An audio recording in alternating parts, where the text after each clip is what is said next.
جی اچھا مفتاح صاحب، جو میں سوال کر رہا تھا، جو صاحب ظاہر ہے میرے بڑے، سوال میرا یہ ہے کہ آپ کی جو سٹیٹمنٹ ہے کہ شہباز شریف صاحب اور معیشت ایک ساتھ نہیں چل سکتے، اگر میں آپ سے تھوڑا سا کمپیریٹیو انالیسز مانگوں کہ جو گورننس ماڈل محترم نواز شریف صاحب بحیثیت پرائم منسٹر اور محترم شہباز شریف صاحب، ان کے درمیان کیا فرق ہے؟ کیونکہ آپ کو یاد ہوگا جب آپ آئے آپ نے کچھ ریفارمز کرنے کی کوشش کی اور پھر ہمیں بتایا گیا کہ نہیں اسحاق ڈار صاحب از دا بیسٹ چوائس، مفتاح صاحب آپ ذرا سائڈ پہ بیٹھ جائیں۔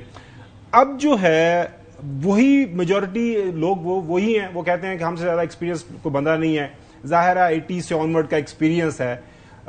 جو پرابلم ہے وہ پرابلم کی تشخیص ہم چاہتے ہیں اس بیماری کی کہ وہ کیا ہے جو کہ نہیں کر پا رہی موجودہ حکومت، جو جس کو ہیڈ شہباز شریف صاحب کر رہے ہیں، کیونکہ ہم چلے جائیں گے پیچھے فلانی حکومت نے یہ کیا تو اس سے پہلے یہ حکومت نے کیا، ظاہر ہے 5واں بجٹ انہوں نے پیش کیا ہے تو سوالات تو ہم انہی سے کرنے ہیں۔ مفتاح صاحب دیکھیں، گزارش یہ ہے کہ پاکستان کا کیونکہ نظام بیٹھ چکا ہے تو آپ کی سن 2000 سے آپ جو ہے وہ تنزلی کا سفر میں ہیں۔ آپ سن 2000 میں ہندوستان سے تقریباً ایک اوسطاً پاکستانی جو تھا وہ 50% امیر تھا، آج ہم سے وہ ڈبل امیر ہے ہندوستانی۔ تو ہمارا یہ آج کا سفر نہیں ہے تنزلی کا، اور یہ ہمارا نظام خراب ہے۔ اس کے اندر آپ شہباز شریف صاحب کو ہٹا دیں اور آئنسٹائن کو بھی لے آئیں تو نظام بہت نہیں چل جائے گا، لیکن تھوڑی سی بہتری لے آئے گا۔ آپ نے پوچھا کہ نواز شریف صاحب اور شہباز شریف صاحب میں کیا فرق ہے، تو میاں نواز شریف جو تھے وہ ایک فری مارکیٹ کے بندے تھے، ان کو فری مارکیٹ پسند تھی، وہ پرو بزنس تھے، ان کو یہ سمجھ تھی کہ ٹیکسز کو کم رکھیں اور معیشت کو گرو کرنے دیں، کیپیسٹی بڑھائیں معیشت میں۔ شہباز شریف صاحب جو ہیں وہی سمجھتے ہیں کہ ٹیکس کو زیادہ ہونا چاہیے، ہر چیز حکومت کے پاس ہونی چاہیے، حکومت کی سائز کو بڑا کریں۔ تو یہ دونوں بھائیوں کے اندر ایک پولیٹیکل یا اکنامک فلاسفی کا ڈفرنس ہے، اور اسی لیے میں گزارش کر رہا تھا، بہت کہ میں اچھائی یا برائی کی بات نہیں کر رہا ہوں، لیکن شہباز شریف صاحب کی ایک ڈفرنٹ فلاسفی ہے، جیسے بھٹو صاحب لیفٹ آف سینٹر ہوتے تھے۔ لیکن مفتاح صاحب اس کا مطلب یہ ہوا کہ آپ وہ جو آپ کا بیان جو آپ نے دیا تھا کہ ساتھ ساتھ اور معیشت نہیں چل سکتے، تو آپ سمجھتے ہیں کہ اس وقت وہ کوئی ایک ایکسٹریمسٹ قسم کا اسٹیٹمنٹ تھا آپ کا شہباز شریف کے لیے؟ کیونکہ اب تو آپ کہہ رہے ہیں کہ سن 2000 سے معیشت کے جو حالات ہیں وہ ایسے چل رہے ہیں۔ نہیں تو دیکھیں، گزارش میری یہ ہے کہ دیکھیں 4 سال سے شہباز شریف صاحب ہیں نا، اور اس نام میں شہباز شریف صاحب جو ہے 4 سال میں 3% 3.5% کے اوپر گروتھ نہیں لا کے دے سکے، اور 3.7 جو اس سال گروتھ لا کے دی وہ بھی لوگ کہتے ہیں کہ 3.7 نہیں ہے۔ آپ کا 20 سال کے اندر آج جو ہے وہ پاکستان کی ہائیسٹ بے روزگاری ہو گئی ہے، آپ کی 10 سال کی ہائیسٹ پاورٹی ہو گئی ہے، اور اس کے بعد اگر آپ دیکھیں کہ پچھلے 3 سالوں میں جو سرمایہ کاری کا تناسب ہے وہ 1960 سے سب سے کم ہے۔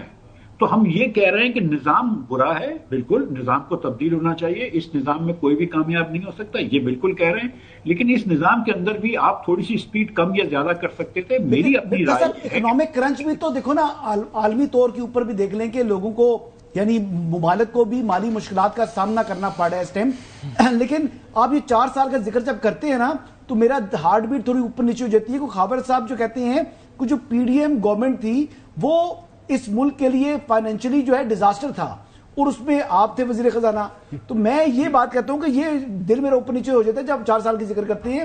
آپ 3 سال کا ذکر کیا کریں، 1 سال اپنا والا مائنس کر دیا کریں۔ نہیں، دیکھیں 4 سال کا ہی ذکر کرنا چاہیے۔ میں 5 مہینے تھا، اور میں اگر قصوروار ہوں تو مجھے کیوں اپنے آپ کو بری الزام کرنا ہے؟ یہ جھوٹ کیوں بول؟ جو چیز ہے وہ ہے، میں تو مسلم لیگ کا حصہ تھا، تو میں بالکل یہ بات سمجھتا ہوں۔ آپ اس فائنینشیل ڈیزاسٹر کے حصے تھے کا حصہ تھے؟ اچھا، میں یہ جاننا چاہ رہا تھا مفتاح صاحب کہ اب جو کیونکہ حسن بھائی نے اب تھوڑی سی اشتعال انگیز بات کی ہے تو تھوڑا سا جواب کا جی پلیز۔ سر دیکھیں، جب میں آیا تھا تو اس وقت پیٹرول کے اوپر حکومت پاکستان 40 روپے اور ڈیزل پہ 70 روپے نقصان کر رہی تھی۔ 110 ارب روپے کا ماہانہ نقصان تھا، جبکہ حکومت چلانے کا خرچہ 40 ارب تھا۔ تو عمران خان صاحب ویسے اوکے گڈ، میں نے پہلے دن سے کہا تھا کہ پیٹرول مہنگا کرو، تو آپ کے وزیر خزانہ ٹو بی جار صاحب کو بڑا تیزی سے وزیر خزانہ بننا ضروری تھا، تو وہ کہہ رہے تھے نہیں آپ آئی ایم ایف کو آنکھیں دکھائیں، اور آپ لوگ سب تالیاں بھی پیٹ رہے تھے کہ نہیں بالکل ڈار صاحب آئیں گے تو آئی ایم ایف کو ڈرا دیں گے۔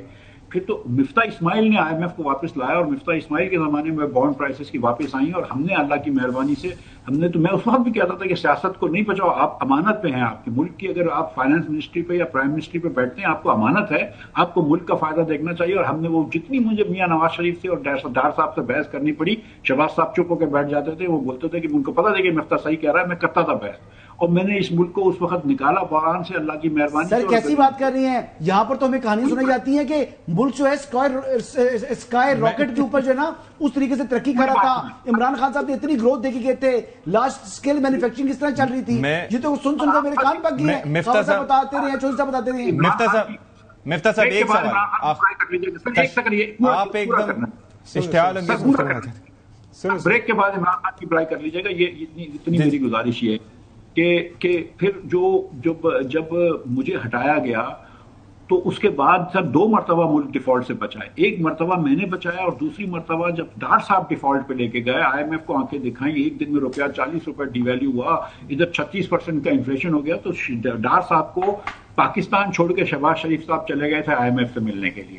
تو ایک شہباز شریف نے بھی بچایا, ایک مفتاح اسماعیل نے بچایا. تو مفتاح اسماعیل کی بربادی کے اندر ضرور حصہ ڈالیں, لیکن کامیابی بھی اس کا نام لیں. سر ترقی کا سفر کتنا تیزی سے چل رہا تھا عمران خان صاحب کے دور میں, وہ بتایا نہیں آپ نے. آپ کہہ رہے ڈیفالٹ پر جا رہا تھا, آپ کہہ رہے ڈیفالٹ پہ جا رہا تھا. ہم کرنٹ سینیریو کی حسن بات کر رہے ہیں, اب ہم ماضی کو کب تک ہم پھرتے رہیں گے. مجھے ایک چیز مفتاح صاحب آپ کے ساتھ رہنے کا فائدہ اٹھاتے ہوئے, سر یہ معاشی مسئلہ جو ہے ہم بات کر رہے ہیں, ڈائگنوسٹکس کی بات خاور صاحب بھی کر رہے ہیں, میں بھی کر رہا ہوں. مسئلہ ہے کیا؟ کمزور برآمدات ہیں, ریفارمز ہم فسکل سپیس ہونے کے باوجود نہیں کر پاتے. جو نظام کی آپ باتیں کرتے ہیں, اگر لیٹ سے آپ کو ایک موقع دیا جائے تو آپ وہ 100 دنوں میں کون سے ایسے اقدامات کریں گے جن سے چیزیں تھوڑی بہتر ہو جائیں گی؟ Let's talk about the solution now. دیکھیے پاکستان جہاں پہنچ گیا نا 100 دن کے اندر کچھ نہیں ہو سکتا. ٹھیک ہے, سیدھی بات کر رہا ہوں. یہ آپ 20 سال سے 26 سال سے اگر پیچھے جا رہے ہیں, آپ سے ہندوستان, بنگلہ دیش, سری لنکا, کوئی ملک آگے نکل گیا. لیکن اگر ہمیں موقع ملے, شاید عباسی صاحب اور مجھ کو موقع ملے, تو ہم مثال کے طور پر بجلی کی 2 پارٹ پرائسنگ کر دیں گے اور بجلی جو ہے وہ 18 روپے پہ کر دیں گے. جب آپ کا بیسٹ کسٹمر جو ہے, جو F7 میں رہنے والا, F6 میں رہنے والا, گلبرگ لاہور میں رہنے والا, وہ اپنے گھر پہ 8-10 روپے کی بجلی بنا لیتا ہے, آپ اس کو 55-60 روپے کی بجلی نہیں بیچ سکتے. وہ لوگ آپ کے بیسٹ کسٹمر جا رہے ہیں, پھر آپ کچی آبادیوں کو 9 روپے کی بجلی بیچتے ہیں اور آپ نقصان کرے جا رہے ہیں. 800 ارب روپے کا آپ دے رہے ہیں سبسڈی, اس کے علاوہ جو ہے وہ 500-600 ارب روپے کی سرکولر ڈیٹ ہو جاتی ہے. گیس کے سیکٹر میں آپ نے 3300 ارب روپے کا 3500 ارب روپے کا انفیکٹ سرکولر ڈیٹ کر دیا. کوئی خدا خوفی بھی ہونی چاہیے. تو بجلی اور گیس کو سستا کرو, ٹیکس ریٹس کو کم کرو, اور خسارہ وہیں رکھنے کے لیے حکومت کے اخراجات کم کرو, تیزی سے کم کرو, اور لیوی بھی ختم کریں. لیوی بھی, this is too much and it is ATM to be honest. بہت شکریہ آپ کا مفتاح اسماعیل صاحب فار یور ٹائم.